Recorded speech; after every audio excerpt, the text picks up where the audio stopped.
직업방송 여성 제치호 프로젝트 슈퍼맘 리턴즈 2부 시작하겠습니다. 자, 생각이 바뀌면 행동이 바뀌고요. 행동이 바뀌면 인생이 바뀐다고 하죠. 그래서 내가 직면해 있는 현재의 고민들, 작은 고민이라도 잘 해결해 나가면 나중에 봤을 때 큰 그림으로 우리의 인생이 바뀔 수도 있다는 그런 이야기일 겁니다. 자, 현재의 닥친 문제를 굉장히 슬기롭게 풀어나가야 될 텐데요. 그래서 여러분들을 위해 바로 이 시간 준비되어 있습니다. 대한민국 여성들의 가려운 곳을 시원하게 긁어드리는 고민 상담, 지금 바로 시작하겠습니다.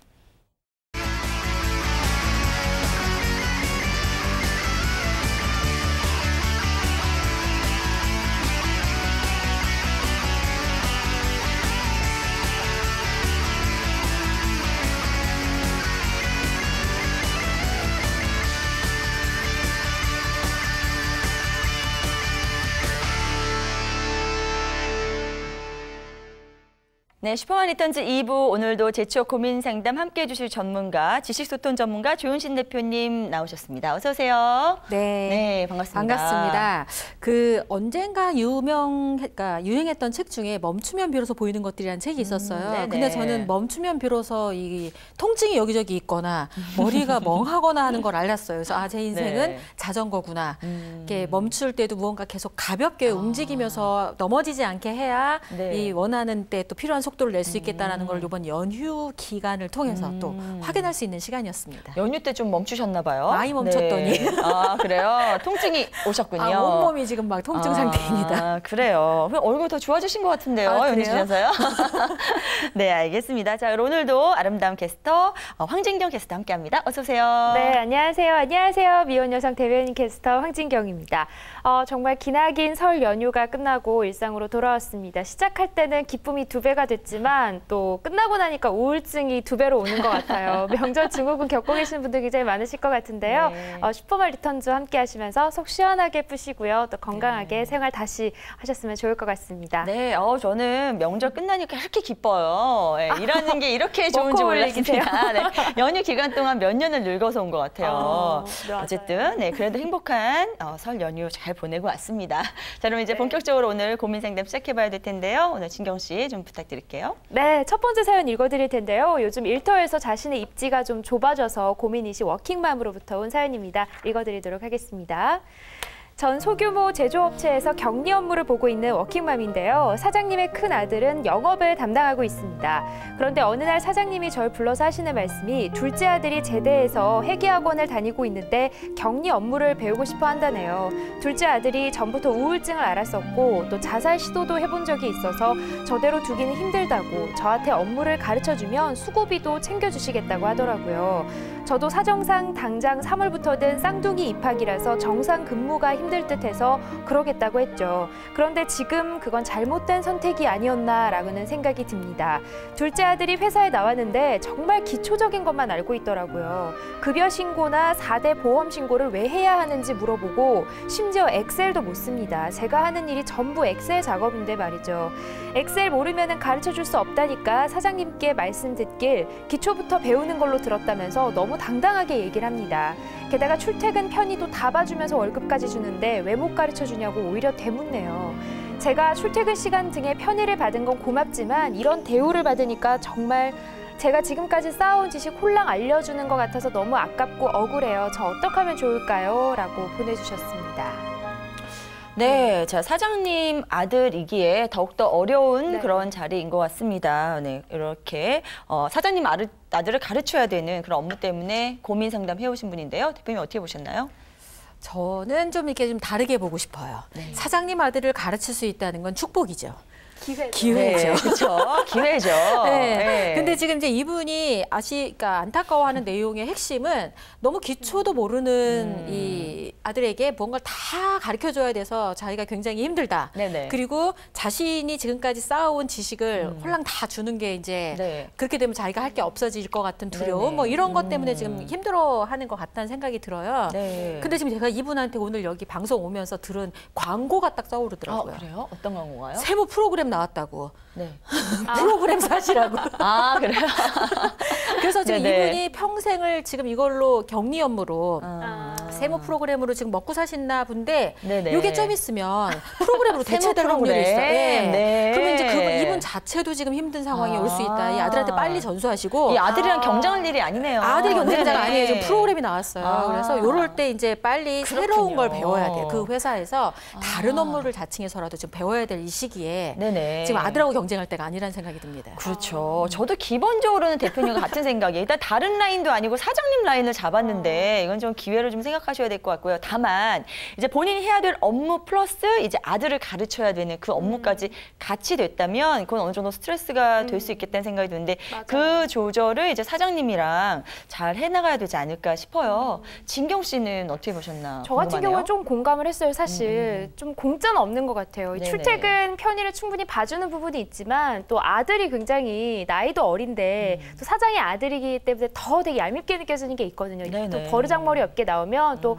과외 선생님이나 가정교사 입장에서 굉장히 열받을 때가 많아요. 저도 경험을 해봤지만 그런 부분 같은 경우에는 이제 애초에 딱 초반부터 이 교육 내용을 조금 선을 긋고 시작하면 어떨까라는 생각이 들어요. 나중에 길게 그런 부분 좀 어영부영 넘어가면 오히려 나중에 가서 스트레스를 더 많이 받으실 수 있을 것 같거든요. 그런 부분을 좀 초반에 좀 잡으시면 어떨까라는 생각이 들어요. 예, 역시 우리 젊은 세대 분들은 좀 더 똑부러진 그런 방법을 제시할 수 있는 것 같아요. 근데 어쨌든 이제 우리의 생각은 그렇지만 회사 안으로 들어가면 사장님 의 아드님이고요. 그리고 이 아들이 이제 그냥 뭐 얘기하면 이런 거에 이렇게 굉장히 이걸 가볍게 여긴다면은 거기서 어떤 갑의 횡포를 또 느낄 수가 있을 것 같아요. 요즘 굉장히 이슈잖아요, 이런 부분들이. 그래서 여기에 대해서는 어떻게 좀 대응을 해야 되는 건지 그 질문 좀 드려보고 싶네요.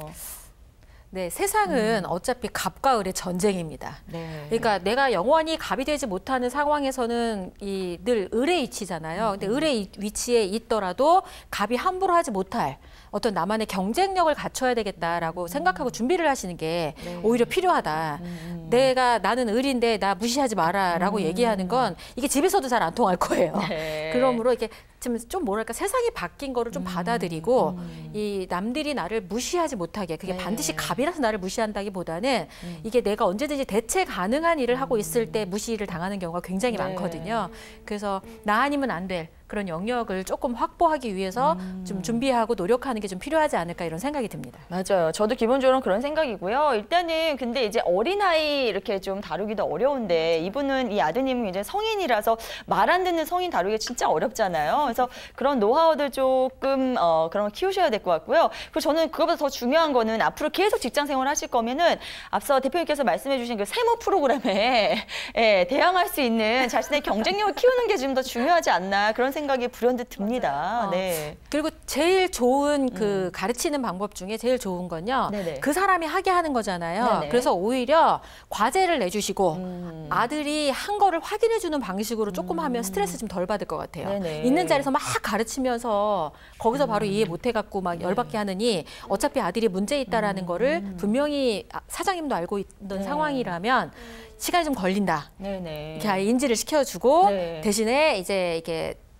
아들이 직접 하게 하는 게 핵심이잖아요. 근데 네네. 보통 가르치는 사람들의 오류는 본인이 다 하다가 본인이 기함에 넘어가죠. 그러니까 네네. 차라리 과제를 주고 저쪽이 기함에 넘어가게 사장 아들이 네네. 힘들어서 못 해먹겠다. 그래서 저쪽이 포기하면 결국 나는 했지만 저쪽이 포기한 거니까 이건 일을 네. 그르친 게 아니지만 내가 먼저 못하겠다라고 하는 건 내 역량을 좀 이렇게 깎는 거랑 똑같다. 그러니까 고수는 그렇죠. 네네. 상대방이 기브업하게 만드는 것. 맞는 것 같아요. 네, 그렇게 하는 교수법을 게 좀 바꿔보는 것도 네, 좋을 것 이게 같아요. 필요할 것 그래요. 같아요. 알겠습니다. 이 고수의 지혜를 잘 발휘해 보시길 바라면서 저희는 이번 사연은 마무리 짓겠고요. 이제 두 번째 사연으로 넘어가 보겠습니다. 진경 씨. 네, 두 번째 사연은요. 직장을 다니다가 결혼 후에 전업맘으로 전향하신 주부가 보내주신 사연입니다. 읽어드리도록 하겠습니다. 저희 시어머니는 사람을 참 좋아하라 하시는 성격인데요. 주변에 친구분들이 그래서 많습니다. 누군가가 관심을 가져주면 감동해서 몇 배로 고마워하면서 갚아주는 성격이랄까요? 평소 며느리가 생기면 딸처럼 지내겠다라고 다짐하셨었고 실제로 저와의 관계에 좀 집착을 하십니다. 사실 저는 너무 사랑받는 건 부담스러워하는 편인데 말이죠. 전업맘인 저는 시댁이랑 3분 거리에 살거든요. 문제는 시어머니가 친구들을 만나실 때 꼭 저를 데리고 가려고 하신다는 겁니다. 때문에 시어머니 친구들도 알게 되고 그러니 더욱더 저를 부르시고 이젠 친구분들의 생일 파티까지 함께 가기도 합니다. 게다가 먼 친척도 친어머니 대하듯 하라는 말씀까지. 지금까지는 시어머님 친구들과 약속 자리에도 따라 나가고 먼 친척까지 괜히 챙기고 그랬지만 더 이상은 못하겠더라고요. 이제는 이런 제 뜻을 시어머님께 말씀드리려고 합니다. 시댁이라고 무조건 헌신적으로 행동해야 하는 게 너무 힘들거든요. 신랑도 도련님도 고분고분 부모 말씀을 잘 듣는 성격이라서 자기 주장 강한 제가 시댁에서 이해 안 되실 것 같기도 하지만 저를 시어머니 자식처럼 휘두르고 또 가르치려는 것에 가만히 있으면 또 안 될 것 같다는 생각도 들거든요. 제가 내린 결정 괜찮은 거 맞죠? 라고 보내주셨어요. 그래요. 네, 저희의 동의를 구하는 그런 사연을 보내주셨는데, 네, 대표님께 먼저 여쭤볼게요. 어떻게 보셨나요? 일단 이 며느리는 시어머니가 인정을 했다. 요 부분들은 좀 이렇게 인정을 좀 해줘야 될 것 같아요. 칭찬을 해줘야 될 것 같다. 왜 보통 시어머니가 아무리 며느리가 좋아도 데리고 다니는 경우 그게 많지 않거든요. 그죠? 딸도 안 데리고 다니는 반에. 그렇죠. 그래서 이런 경우는 일단 본인이 굉장히 괜찮은 사람이다라고 스스로 좀 만족을 할 필요가 있는 것 같아요. 그리고 아마 이게 밥만 사주고 이러니까 이 며느리가 화가 난 것 같아요. 그죠? 좀 뭔가 굵직굵직한 선물을 좀 받으면서 다니면 그 맛에라도 잘 다닐 텐데 그렇죠. 이게 좀 그런 부분이 있지 않을까. 그러면서 저는 이 며느리에게 조금 팁을 주자면 전업맘이지만 본인만의 공부라든지 이런 걸 시간을 좀 정해놓고 무언가 한다라는 거를 알려줬으면 좋겠어요. 갑자기 아무 이유 없이 어머니랑 안 다니겠다 이러면 이건 조금 감정이 상할 수 있잖아요. 그런데 제가 뭔가를 준비하기를 했다. 그게 시험이든 공부든. 그래서 그 시간에는 이게 어머님이 이렇게 하셔도 내가 못 간다는 게 이유가 있어서 어떤 명분을 만드는 게 굉장히 중요하지 않을까 이런 생각이 들어요. 네, 저도 비슷한 생각인데요. 제 주변에 보면 실제로 이렇게 시어머니께서 워낙 다정다감해서 많이 챙기셔가지고 이제 저희 친구들이랑 며느리랑 이렇게 쇼핑도 자주 다니시고 그런 가족을 많이 봤는데요. 사실 이게 잘 안 맞으면 잘 맞으면 좋아요. 제 친구들 몇 명 이제 또 쇼핑 중독인 친구가 있어서 그 어머니랑 너무 잘 맞아서 잘 다니는데 안 맞으면 그게 굉장히 괴롭지만 이거 이제 싫다고 하면 워낙 일생을 사람 좋아하는 걸 살아오신 분이기 때문에 납득이 잘 안 갈 수 있거든요. 그래서 정말 납득이 갈 만한 그런 이유를 대시는 게 좋은데 지금 아이가 있으신지 없으신지 모르겠어요. 그래서 아이 스케줄에 대해서 좀 말씀드려도 좋겠고 아니면 본인이 공부를 하시든지 뭐 어떤 자기만의 시간에 대해서 스케줄을 또 보여주면서 정정당당하게 빠질 수 있는 그런 이유를 대는 게 더 낫지 않을까 하는 생각이 드는데 요즘 세대의 생각으로 진경 씨라면 이런 난관은 어떻게 극복하시겠어요? 저 같은 경우엔 좋을 것 같은데요. 그러니까 좀 이렇게 잘 맞으면 좋다니까요. 네, 저는 좋을 것 같아요. 네, 뭐 이렇게 또 맛있는 것도 사주시고 또 쇼핑도 같이 가고 그러면 좋을 것 같은데요. 그래요. 그러니까 이게 사람마다 다를 수 있고 그렇기 때문에 오늘 사연 보내주신 분은 이게 또 너무 안 좋은 상황이라고만 생각 안 하셨으면 좋겠고 일단 대표님께서 굉장히 일단은 시어머니께 인정을 받은 거라는 거 말씀해 주신 것처럼 그분을 좀 크게 생각했으면 좋겠어요. 네, 대표님 뭐 더 해주실 말씀 없으신가요? 세상에 좋은 관계만 있지는 않은 것 같아요. 그러니까 이거를 이렇게 조금 철학적으로 보면 늘 햇빛만 비추면 사막이 되는 거랑 똑같아요. 그리고 사람 관계가 아무리 좋아도 계속 같이 붙어 있으면 이 단점도 보이게 되고 이렇게 되니까 그런 차원에서 조금 이렇게 이 현명한 거리두기? 이런 부분들을 지금 갖는 게 시어머니하고 관계가 더 망가지지 않고 오래 이런 관계를 유지할 수 있지 않을까 이런 생각이 들어요. 예, 알겠습니다. 자, 이제 자신이 어떤 분인지 먼저 좀 분석하시고요. 거기에 맞는 해답 찾아가시길 바라겠습니다. 자, 저희는 이제 마지막 사연으로 넘어가 보겠습니다. 네, 마지막 사연은요. 임신 16주 차에 접어든 워킹맘으로부터 온 사연입니다. 읽어드리도록 할게요. 제가 다니고 있는 회사의 팀장님은 정말 스마트하고 이성적이면서 합리적이고 또 배려 깊은 사람인 줄 알았습니다. 하지만 제가 임신하면서부터 180도 돌변하더군요. 지금은 이중인격처럼 보입니다. 겉으로 하는 말과 행동과 다르게 사람을 참 치사하게 괴롭히거든요. 임신 16주 차라서 이제 태교를 열심히 시작해야 되는데요. 팀장님 결제를 받으려면 1시간씩 잔소리를 하십니다. 업무 관련된 지시를 하시다가 그 끝은 절이 싫으면 중이 나가야지 라고 마무리되기 일쑤고요. 얼굴이 많이 야위었는데 몸은 괜찮냐고 물어보시면서 정시 퇴근하려고 하니까 회사에 대한 예의가 없다네요. 임신 사실을 알렸을 때도 축하한다는 말씀 한마디 없으시더니 태교하라면서 자꾸 스트레스를 줍니다. 본인이 하는 얘기들을 긍정적으로 받아들이라면서 말이죠. 그러면서 오늘은 1시간 동안 절 세워놓고 잔소리를 하는데 정말 울컥울컥 하더라고요. 전 이 일이 계속 하고 싶은 마음에 최대한 열심히 하고 있는데 이런 상황에서 만사까지 회사를 다닐 생각을 하니까 너무 답답합니다. 다른 직장도 임신했다고 하면 직접 얘기는 안 하고 이런 식으로 돌려서 얘기하나요? 여러분들의 회사 상사는 어떤가요? 라고 궁금해하시면서 보내주셨네요. 네, 오늘은 사연 보내주신 분 다 질문으로 끝내주셨네요. 네, 저희 회사 상사님은 안 이러신 것 같은데 말이죠. 네, 요즘 뭐 워낙 다중인격, 이중인격 이런 게 많이 소재가 되다 보니까 격한 마음에 이제 이중인격의 상사에 대해서 이렇게 사연을 보내주셨는데 이거는 뭐 사실은 항상 보면요. 이런 상황은 상대방의 입장 이야기를 좀 들어봐야겠는 상황들이 많이 생기더라고요. 그래서 맞아요. 거기에 따른 해결책도 좀 다를 것 같다는 생각이 드는데 대표님 어떻게 보셨나요?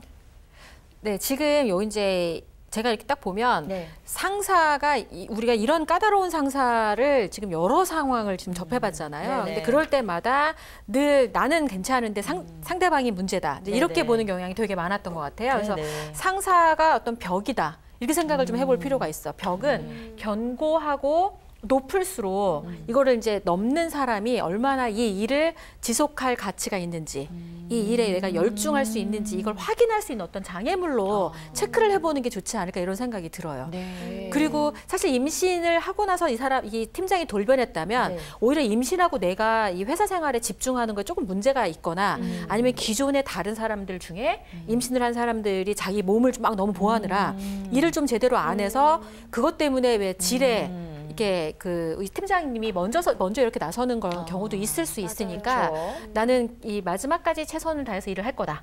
이런 좀 안심을 주면서 네. 이렇게 뭔가 자기가 이 일에 얼마나 열정적인지 이런 것들을 조금은 보여줄 필요가 있지 않을까 이런 생각이 들어요. 네네. 진경 씨는 어떻게 보셨나요? 저도 좀 비슷한 상황이 아까 MC분께서 네네. MC분께서 말씀하셨다시피 네. 이 상사분의 입장도 좀 들어보는 게 좋겠다는 생각이 드는데 이 사연을 보내주신 분이 그래도 열심히 일을 했다라고 하신다면 원래 상사분들 굉장히 상황상마다 다른 말씀하시는 상사분들 굉장히 많잖아요. 어디에 포커스를 둬야 될지 모르는 그런 상사분들 많은데 그런 거 일일이 좀 스트레스 받지 마시고 되게 중요한 시기니만큼 좀 마음가짐이 중요하잖아요. 그런 거 일일이 스트레스 받지 말고 조금 이렇게 흘러 넘기시는 자세가 필요하지 않을까라는 생각이 들어요. 네. 일단은 이 직장에 계속 다니실지 안 다니실지 생각을 해보시고 계속 다니실 생각이라면은 좀 더 냉정하게 현실을 봐야 될 것 같아요. 그래서 나를 먼저 챙기셨으면 좋겠어요. 지금 16주 차라서 굉장히 중요하고 앞으로 태교가 계속 중요한데 이런 식으로 불편한 마음을 계속 가시면 태교에 진짜 안 좋으시거든요. 결국 나만 손해니까 내가 좋은 방향으로 계속 생각을 해 나가는 게 좋지 않나 하는 생각이 들어요. 그리고 이제 상사 입장을 우리가 들어봐야 된다 이렇게 말씀드렸지만 지금 여기서 정말 확연하게 상사께서 나쁜 거는 1시간 동안 세워놓고 잔소리 하시는 거 그리고 여기다 절이 싫으면 중이 나가야지 이렇게 험악한 말 하시는 거 이런 정도는 좀 상사한테 저 태교에 좀 안 좋으니까 자제 좀 해달라고 할 수 없나요? 이렇게 1시간 서 있는 거 진짜 안 좋거든요. 그렇죠. 네. 그럼 앉아서 일단 네, 앉아서 듣겠다고 하고 네, 뭐 이렇게 아니면 좀 몸에 무리가 왔다는 거를 뭐 이렇게 네, 진단서를 그것도 그렇고요. 들어가든지 여기서 이 직장에 다니는 사람의 마음이나 마인드에서 한번 이게 되짚어봐야 될 게 있어요. 네네. 잔소리하는 상사, 잔소리하는 사장님 이런 거 되게 문제가 많잖아요. 네네. 근데 세상에는 잔소리를 하는 사람과 장소리를 듣는 사람이 있어요. 그죠? 네네. 저 같은 경우는 잔소리를 하는 사람이 없어요. 대신에 일이 없어요.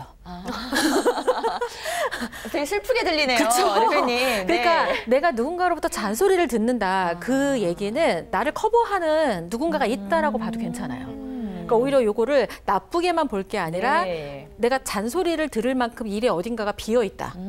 자, 그렇게 생각을 하고 이 뭐랄까 좀 더 훈련을 좀 더 해서 잔소리를 듣지 않아도 될 만큼 네네. 이렇게 해서 이 팀장이 얘가 임신을 했지만 나가면 어떡할까 불안해 떨 만큼 네네. 오히려 좀 일의 완성도를 높이는 방식으로 좀 가야 되지 않을까 싶습니다. 나를 보호해주는 그런 보호막이 있다는 그런 생각 굉장히 좋은 것 같아요. 이렇게 나 자신을 먼저 위할 수 있는 그런 긍정적인 생각으로 자꾸 바꿔나가시는 게 지금 가장 좋은 방법이 아닐까 하는 생각이 듭니다. 그리고 대표님 말씀하신 게 정말 일정 부분 사실이기도 하고요. 그래서 조금 더 힘을 내셨으면 좋겠고요.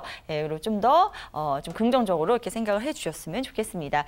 자, 이렇게 해서 오늘도 저희 바쁘게 3가지 사연 좀 나눠봤는데요. 여러분들 고민 조금이라도 해결됐길 바라면서 저희는 코너 속 작은 코너 바로 이어가겠습니다. 조윤진 대표님 준비하신 워킹맘 책 읽기 프로젝트인데요. 오늘 어떤 책 준비하셨나요? 네, 오늘 책은 사실 그 여자들한테 제일 필요한 게 멘토잖아요. 네. 그래서 이 멘토는 직장 내 게임의 규칙을 알려주고 성공으로 이끌어주는 후원자 이렇게 정의를 내릴 수 있거든요. 네. 그래서 정상에 선 여성 리더들이 깨달은 비즈니스와 인생의 법칙을 이렇게 만들어 놓은 책이 바로 여자, 너 스스로 멘토가 되라. 이게 이제 외국 저자가 쓴 책인데 네. 여기에 이런 질문이 나옵니다.